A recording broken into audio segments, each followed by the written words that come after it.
Emang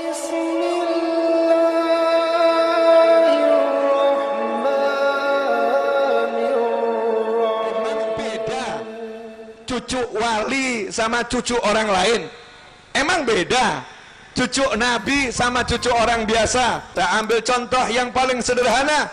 Ketika Nabi Allah Musa alaihi salam dan hamba Allah yang bernama Khadir atau Khidir alaihi salam masuk satu kampung, ternyata kampungnya al-pelitu wal bakhilu.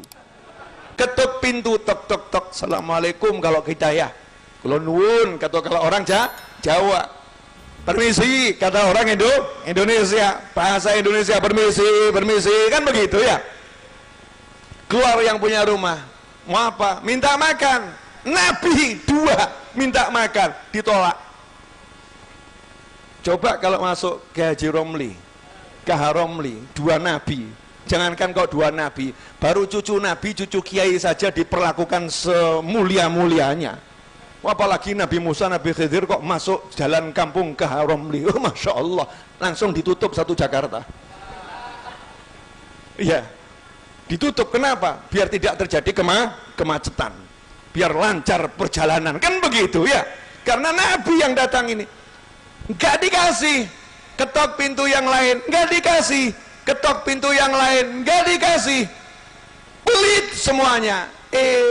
Di ujung-ujungnya ada rumah yang mau roboh, rumah mau roboh. Artinya ini satu kampung orang pelit, tidak menutup kemungkinan yang punya rumah ini juga orang pelit. Gak menutup kemungkinan, tapi gak dijelaskan di situ ya. Nabi Allah Khidir kemudian ngajak Nabi Musa, yuk rumah ini dibereskan. Subhanallah. Akhirnya Nabi Musa ya ikut aja kata Nabi Khidir, tapi menyimpan tanda tanya. Selesai bangunannya, tanya ini gimana? Orang pelit semua, ngapain kita bantu? Nah, akhirnya Nabi Khidir kasih informasi pada Nabi Musa alaihissalam. Kata Nabi Musa, kenapa ini kita bangun? Nabi Khidir menjawab, rumah ini milik dua anak yatim, kana abuhuma solihah. Kana abuhuma solihah. Tidak milik dua anak yatim, abuhuma solihah. Enggak. Dikasih kana. Bedanya apa? Kalau tanpa kana berarti bapaknya langsung. Bapaknya langsung orang soleh. Ini enggak disebut bapaknya orang soleh, enggak loh ya. Enggak. Kakeknya enggak disebut orang soleh. Kan dulu ada kakeknya yang soleh. Dulu ada kakeknya yang soleh. Mungkin bapaknya biasa-biasa saja. Kakeknya langsung yang pertama biasa-biasa saja. Kakeknya yang berikutnya biasa-biasa saja. Ternyata kakeknya urutan 7 di atas ini solihah, orang yang sangat soleh. Dulu sekali, bukan baru-baru ini. Artinya kesolehan kakeknya yang jauh di atas, itu manfaatnya bisa sampai cucunya yang jauh di bawah. Sampai Allah kirimkan dua nabi untuk ngurusin rumahnya. Nah itulah bedanya anaknya orang biasa dengan anaknya orang soleh. Al-Quran yang ngomong, bukan saya.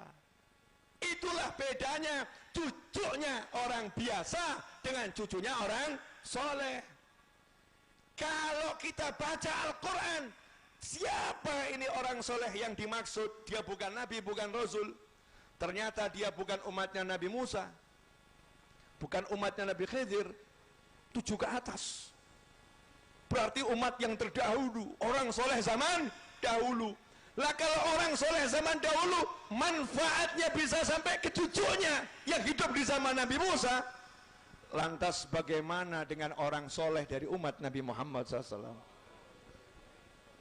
Yang mana umatnya Rasul, umat yang terbaik. Makanya hati-hati terhadap keturunannya orang-orang soleh. Bantu, jangan dilukai leluhurnya, tapi bantu apa yang kita bisa bantu. Itu yang diajarkan Al-Quran, itu yang diajarkan baginda Muhammad sallallahu alaihi wasallam. Ikhwani rahimakumullah. Sebentar, saya berusaha nyambungkan dulu biar nggak bingung semuanya ya. Kenapa saya ambil kisah tadi? Karena pengen ngasih tahu kalau orang soleh itu nggak sama dengan orang lain. Saya pengen ngasih tahu kalau cucunya orang soleh nggak sama dengan cucunya orang biasa. Berarti kalau kita pengen anak cucu kita nggak biasa, kita harus jadi orang soleh. Wah, Bib, saya lihat kok ke atas nih ya biasa-biasa saja. Ya kamu jangan biasa kalau begitu. Kamu jadi soleh, biar nanti anak-anakmu, cucu-cucumu, Masya Allah.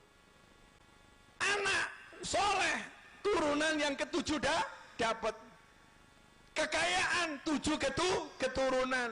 Nah kenapa kita nggak bilang saya pengen jadi orang soleh, nanti anak keturunan saya nggak usah amal banyak-banyak, amal saya udah cukup. Loh, mesti nanya lagi, emang bapak itu amalnya bisa nutup amal anak? Wah, ini kok dijelaskan lagi, pulangnya sore ini.